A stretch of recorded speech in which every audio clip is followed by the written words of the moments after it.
you are gathering us from all over.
People power. Our power. NUP. Everywhere. Kunga, Lira, Kunga. Kunga, Lao, Kunga. Kunga, Uganda, Kunga. Ra.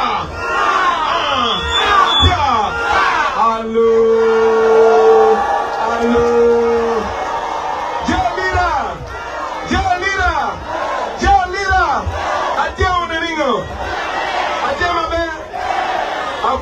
Thank you very much for coming. Thank you for coming. Okay, allow me to introduce myself in law. Nyinga Chagulanyi Sentamu Robert. Chagulanyi Sentamu Robert. Nyo Bobi Wine. Nyo Okelo.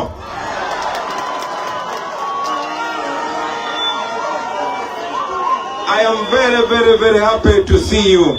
Thank you very much. Today, there's something that I've realized.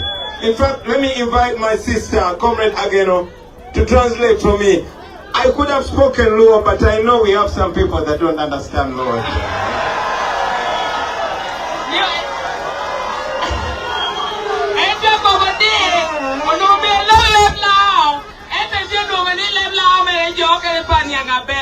I am very happy to meet you today here. I'm sure by lunchtime all of you did not know that we are supposed to be here. The regime made sure they block us from all the venues.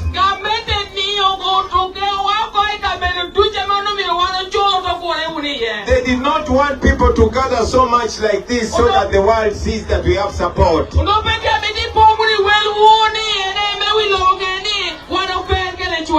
You have seen them blocking the roads and sending us very many miles away from the towns so that people don't come.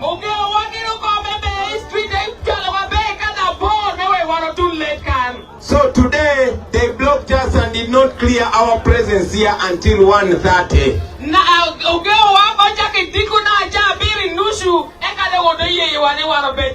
They thought that if we don't communicate to you that we are going to be here, they thought you were not going to come.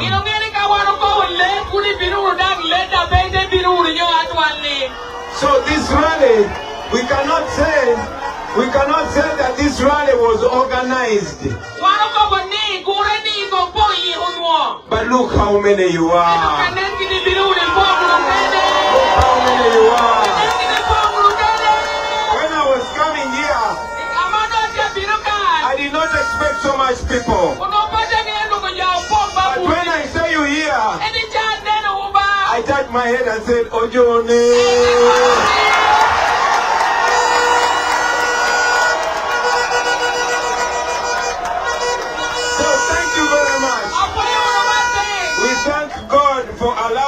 To be here. Let us all put our hands up. Rubangbe, Kariduchu, God is great. All the time. All the time. God is good.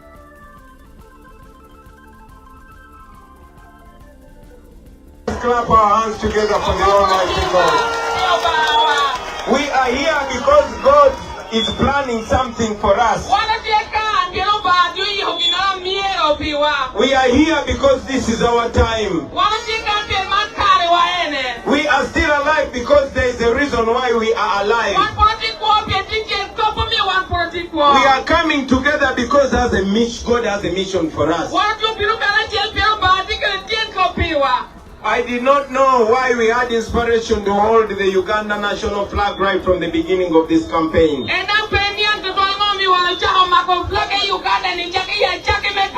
But I'm slowly realizing that this flag is supposed to communicate that all of us, this belongs to us and we belong to it.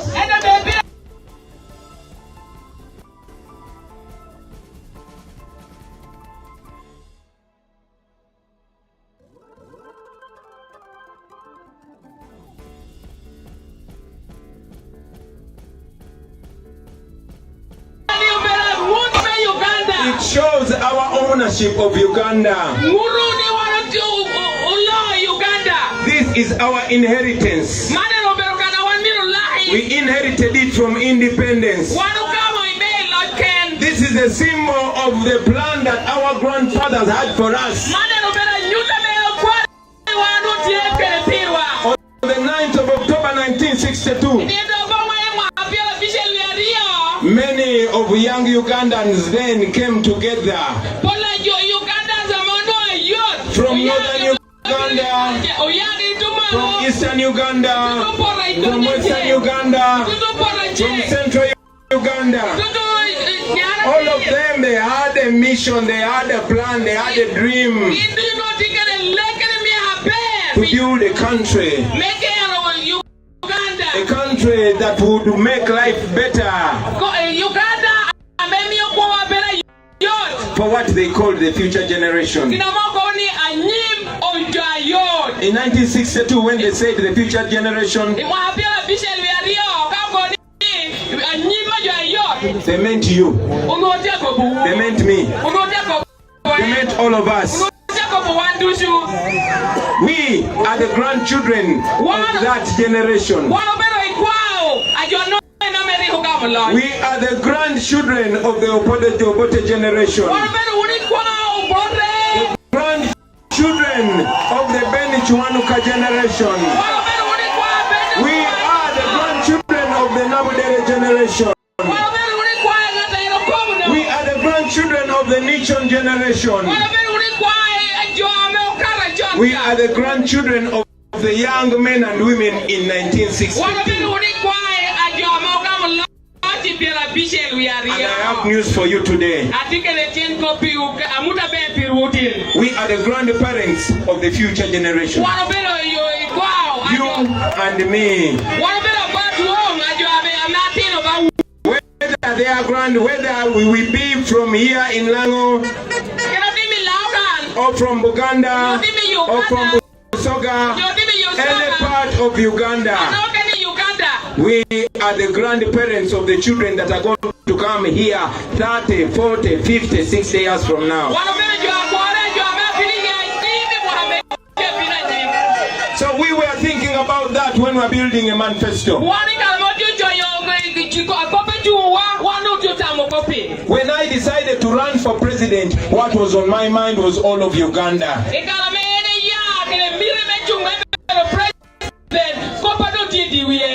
It was a plan to end the 40 years of gun rule and start afresh.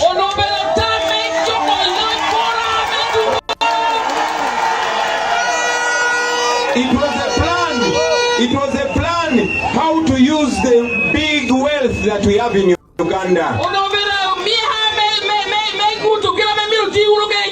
Our country is rich. Uganda is a rich country. Uganda Robo Mabel. Uganda is a good country. But it is not governed well. Therefore, we made a plan. Knowing that we have oil, we have gold, but most importantly, we have young people. So we drew a plan, which plan I intended to move from all corners of Uganda, telling the young people of Uganda what we are bringing this time. In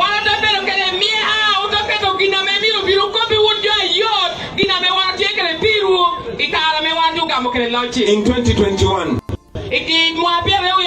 I ran for president. I believe we won Museveni. We won him. But he stole the election. But this time, we came again with faith because we know they used the COVID that time and today there is no COVID.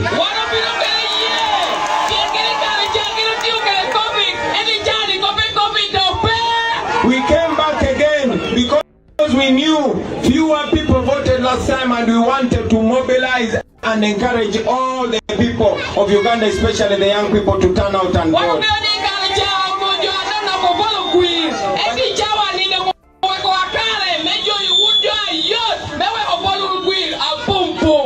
But this time, we wanted to present something better.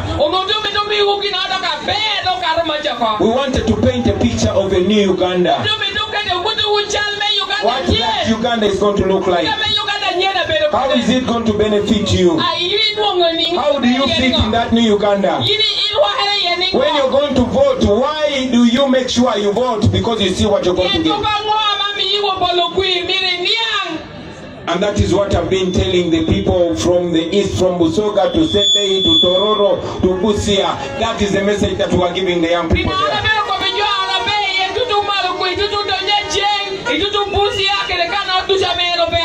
And that is the message which I had planned to come and give you, my brothers and sisters in Lagos. But something happened. Something happened. Something that turned my mind around. You see, I was supposed to go through Karuma and drive on the road. But on my way to Lango, I was talking to my brother, Honorable Jimmy Akena. You see, he's my friend from long time. Now he said, Bobi, my brother, pass by a Kokoro and visit me. It was such an honor. And we went to Masindi Ferry. And as soon as I got to the ferry and stepped on the land of the Langi, something came to my mind. We went and visited Jimmy's home. And even got the honor of going and salute the resting place of the founding father, Dr. Apollo Milton Okoth.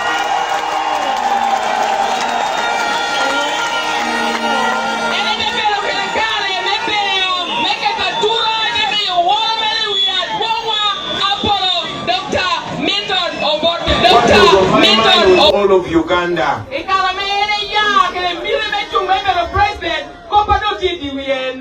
was Ugandans in Lango and Ugandans in Buganda. But I also know that some people were disappointed because they saw that we were stopping the division that they had pushed on us for so many years.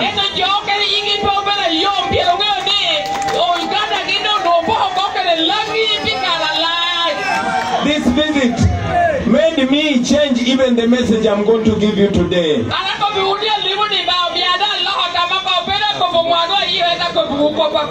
Even though I wanted to tell you about what we are going to do in a new Uganda, about how we are going to use the massive wealth of Uganda to change Uganda in the first 5 years.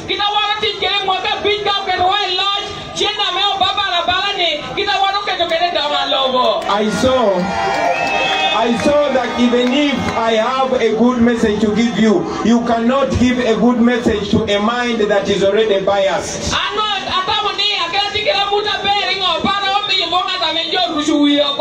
Now let us face this, fellow young people. Many of you are below 40 years. Many of you are young.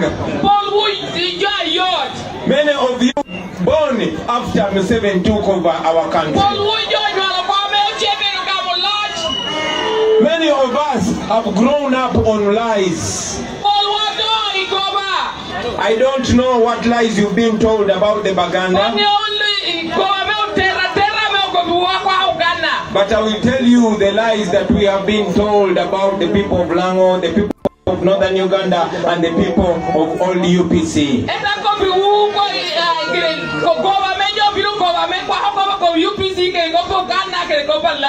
You see, the story goes back even in the 70s.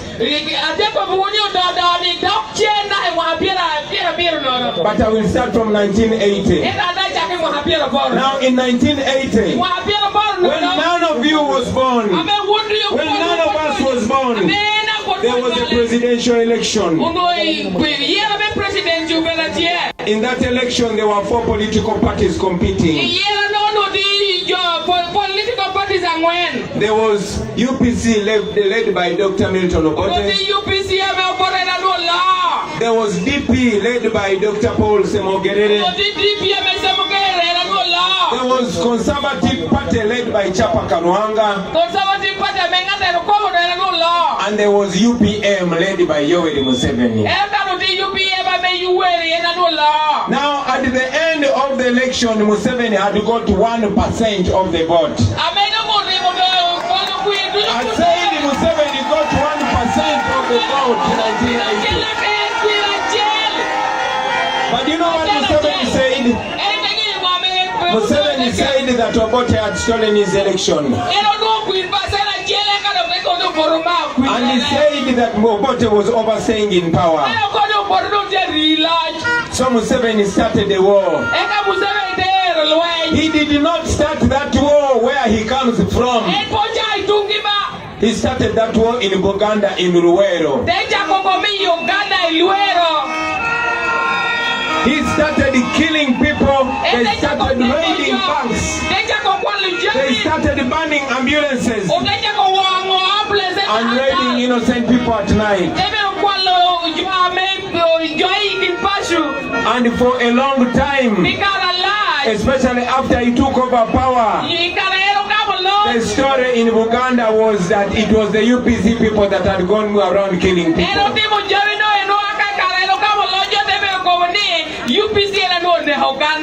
But on December 26, 2004,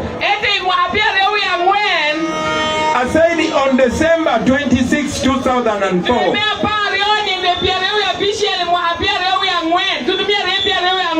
there was a big UPC man from Ankole who died. His name was Adonia Tiberondwa. Now one of the people that was in the bush with Museveni is called Kainda Otafire. He held the microphone on that day. I don't know what had come over him. In Uganda we call it Emandwa Bwanika. In English they call it the spirit of exposure. The spirit that will come up over you and you will say the truth even when you kill somebody, you will say it. So on that day, December 26th, 2004, after they were comfortable and had spent 21 years in power, Otafire released the biggest secret. He told the people that in the 80s during the war, the NRA soldiers, Museveni's rebels, who were NRA rebels, they would put on UPC t-shirts, red UPC t-shirts, with Dr. Obote's image in the front. And they would go in villages, killing people, raping women, slaughtering parents in front of their children.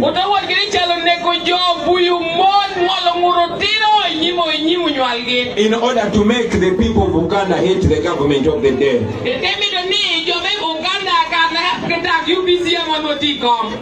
That has always been Museveni's way of doing things. It is called a false flag operation.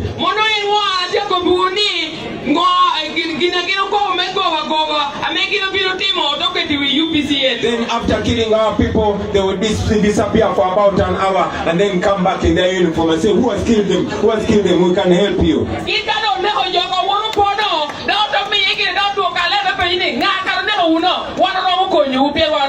That is how they were able to brainwash my people.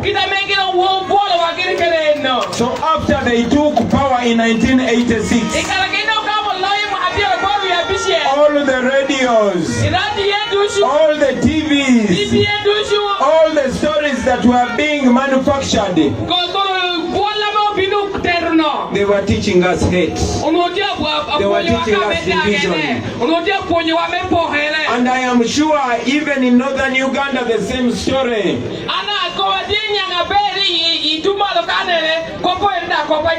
Because after Museveni had joined with Lira, who was a Muganda commander,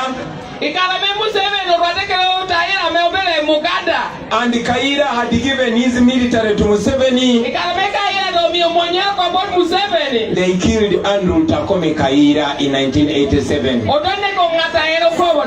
And all of you know that Museveni's military came and wreaked havoc in northern Uganda and killed people and tortured people. Some of you are very young to know that, but I want you to go to the books of history. I want you to go to YouTube and go to TikTok. You will find those facts because the internet never forgets.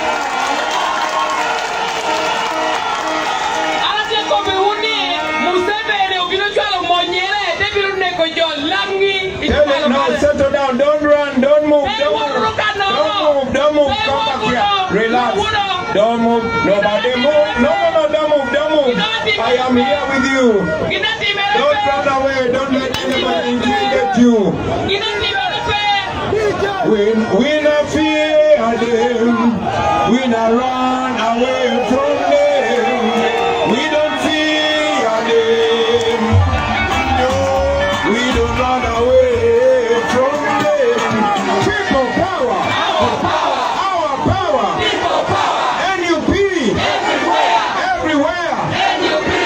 You realize that every time I'm saying the truth, they do something. They will do something every time they see me opening your eyes.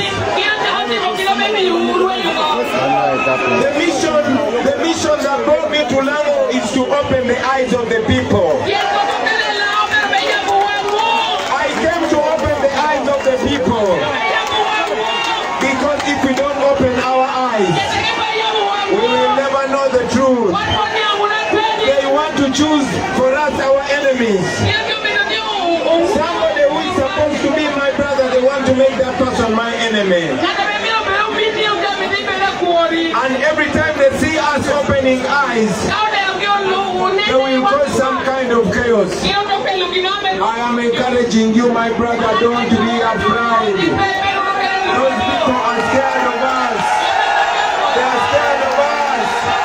We are many.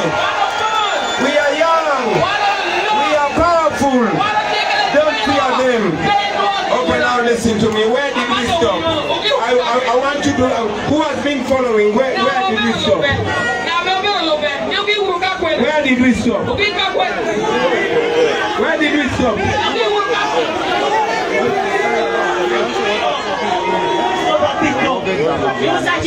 Yes, thank you very much. Now the things I am talking about, these are very serious things. I want Museveni to challenge me. I want Museveni to come out and say everyone is lying.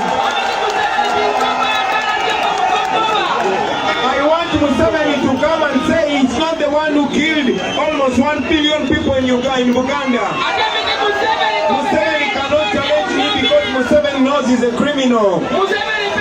Let me even tell you this. Are you listening to me?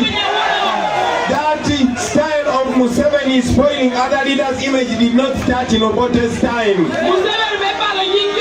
All of you know a man called Chiwanuka.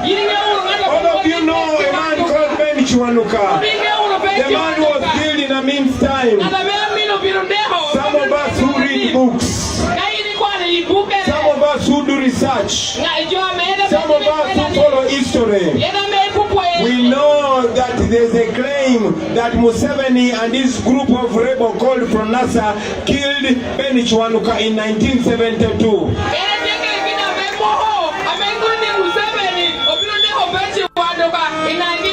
I want to challenge Museveni to come out and deny that.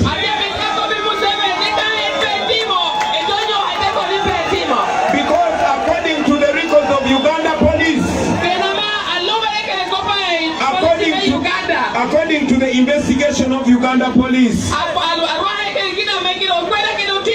in 1972, there was a group of people who came with a car, Chu. It was a pigeon. According to the eyewitnesses that the statement they gave to the police. And that car abducted Ben Chiwanuka and took him away. Never to see him again. But again, when I was reading Museveni's own book, Museveni wrote a book, it is called Sowing the Mustard Seed. When I was reading that book, Museveni himself by his own confession, Museveni by his own confession, Museveni himself said it. He said it himself that he was driving the same car, UUQ Peugeot, and he went and parked it in Mbale quarters in 1972 when he was meeting his fellow rebels of Fronasa. Now that is when Uganda police raided, because they had been following that car. They were investigating who abducted Ben Chiwanuka. And when they came, they surrounded the house. They were able to kill 2 of Museveni's friends, and Museveni ran away. You can go and research that as well. So now you know that the drones began in 1972. The abduction of people began in 1972, led by Museveni and his Fronasa rebels.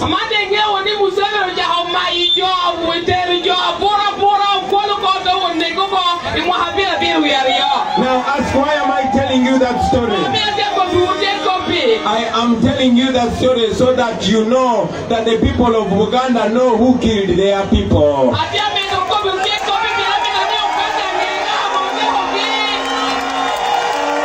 also want you people to know that the people of Uganda know who built Mulago Hospital.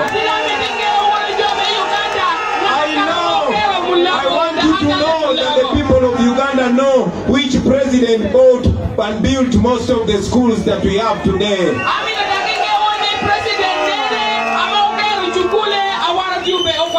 That president was called Milton Obote.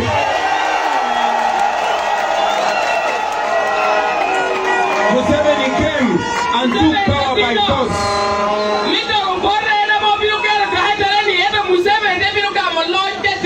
Museveni came and took power by force. Nobody voted for him. He was the last. He got 1% in the election. And he said the election was stolen. But when he took power by force, he did not give power to who he said was the winner. Museveni swore himself in as the president.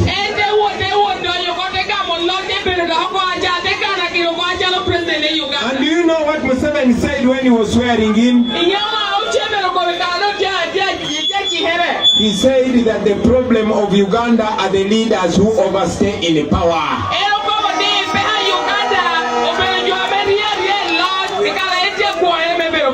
That was 40 years ago. Every constitution of Uganda has commanded only 2 terms for the president.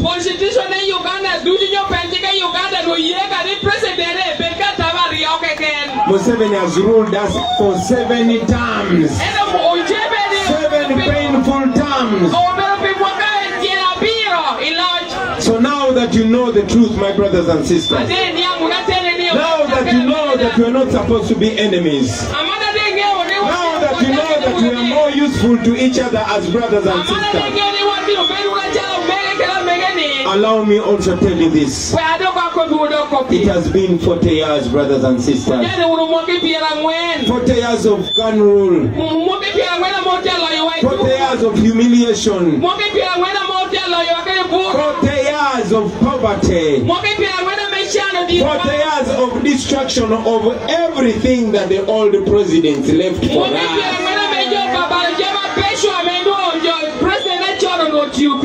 During Obote time, the farmers had cooperatives.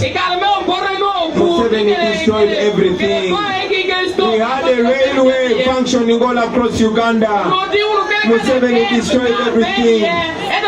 We had first-class hospitals, first-class schools. Museveni destroyed everything. Our parents would come from Ankole, from Uganda, and study from Acholi, from Lango. The people from Lango, Acholi, Arua would come and go to Mbarara. There was national unity. Museveni destroyed all that. It has been 40 years. 40 years of destruction of everything. Let me give you an example. When we were growing up, the most educated people used to come from northern Uganda. But it is painful to say that the most educated people in Lango are the old people now.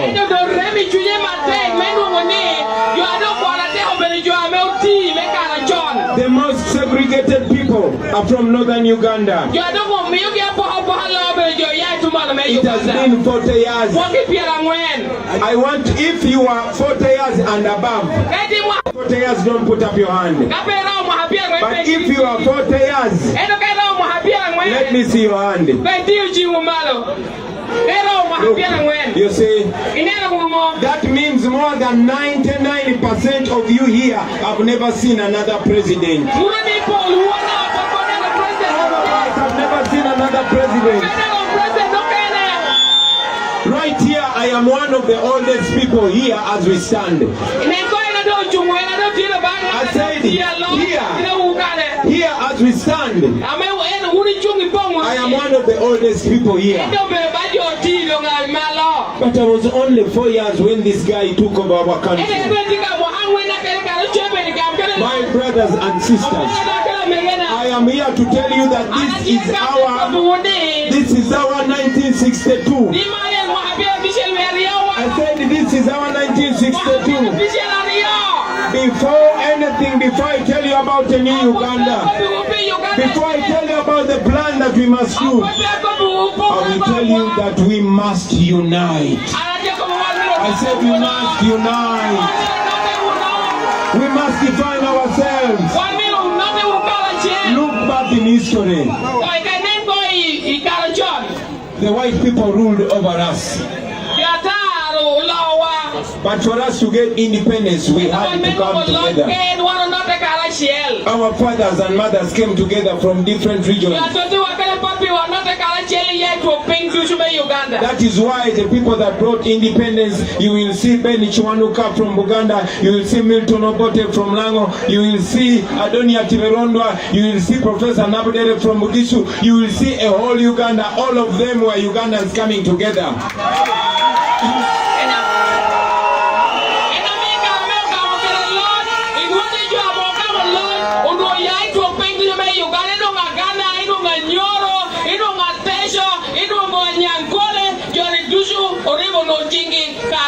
It was a Ugandan revolution. No wonder it united our people. But let me tell you something. For some of us who look critically, I want you to go and look at the 27 people whom Museveni says he went to the bush with.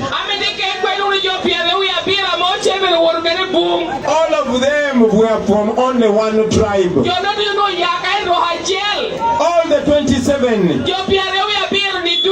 all the NRA High Command, which was even put in our constitution, all of them were from one tribe. That is why you should know that Museveni's struggle was a tribal revolution.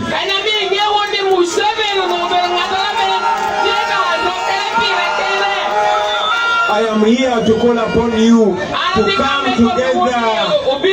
The young people from Lango, the young people from Uganda, the young people from Teso, the young people from Acholi, the young people from West Nile, all of us, we can decide to find our own way. We can come together as one.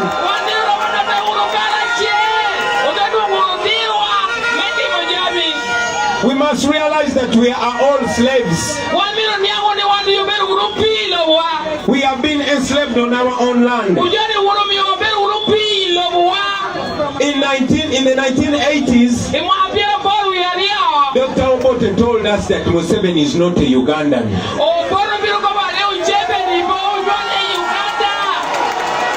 I said in the 1980s, Dr. Obote told us that Museveni is not a Ugandan. I want to stand here today and challenge Museveni to confirm, to prove to us that he's a Ugandan. But according to the way he's running our country, according to the way he's selling our country to the foreigners, according to the way he's treating our people, I swear it is very possible that that guy is not a Ugandan. And the people of Lamo, I also want to tell you this. I want to tell you this. Me, I married from Ankole.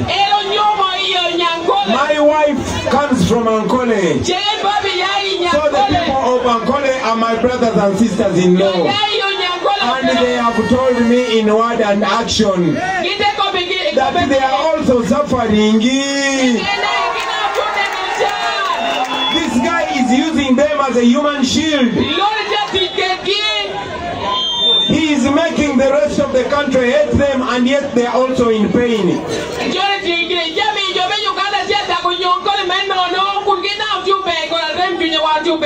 So I bring a message from my in-laws in Ankole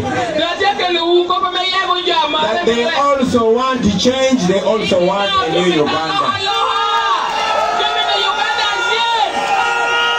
Look at how many we are here. And yet we could have been even more if I told you that we are going to be here, if I told you yesterday. This alone is testament that all the young people of Uganda are thinking the same. We are thinking the same. We are together. We can work together. We can work together. We can unite. We can bring back love. We can reconcile. We can forgive the past mistakes. We can move forward together. We can be the fulfillment of the dreams of our fathers and mothers. Therefore, for brothers and sisters, this message that I'm sharing with you, please go and share this message with anybody and everybody you meet. Share this message with your family. Share this message with your brothers and sisters. Share this message with all your ghetto friends, whether in the saloon, or in the garden, or on a border stage, or in the ghetto. Everywhere, share this message. Tell them we can come together. We can change this our country. We can build this country. We can get out of this mess. We can fix our roads. We can fix our hospitals. We are young people. We cannot live in the mistakes of the past. We must get the opportunity to make our own mistakes. We will not allow anybody to make enemies for us. We will make our own enemies. And we will make our own friends. We shall unite. To you, the young people of Uganda, I want to bring a message to the people of Uganda. The people of Uganda love you. And they know you love them. Let me also tell you this. That unity begins with mingling. That unity begins with mingling. To you, the young people of Uganda, I know you're listening to me. We have very beautiful girls in Lago, and we have very good young men in Lago.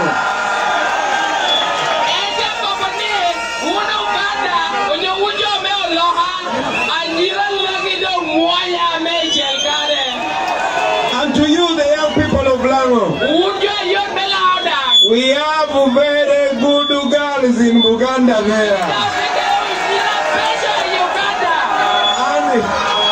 And we also have very good men in Uganda. In fact, me, only that I'm already married, but you would have seen. Let me tell you this. I am not even joking. I am not even joking. If you want to prove what I'm saying, do you know where Dr. Obote got his wife? Do you know where he got his wife? You are welcome.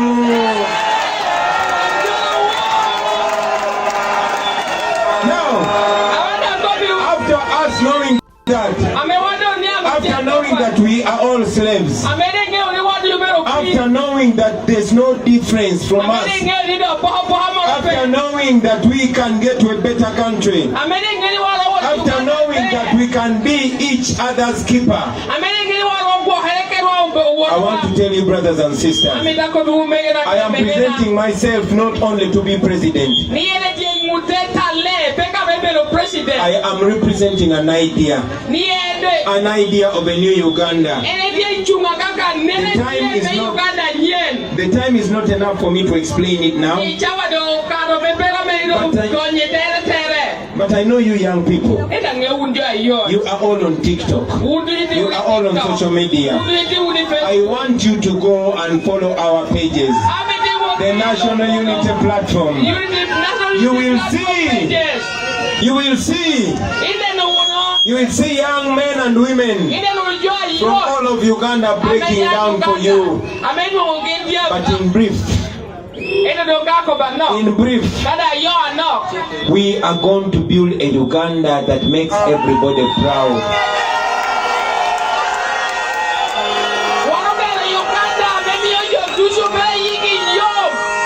We are going to begin by ending a 40-year-old dictatorship. Museveni is going to be the last dictator in Uganda. You will never see a president rule over you for 40 years again. You will never see family rule again. You will never see a situation where a father is the president, son is the head of the military, the wife is a minister of education, and so on and so forth. You never see that. I'm telling you, as soon as we take over our country, we are going to release all the political prisoners.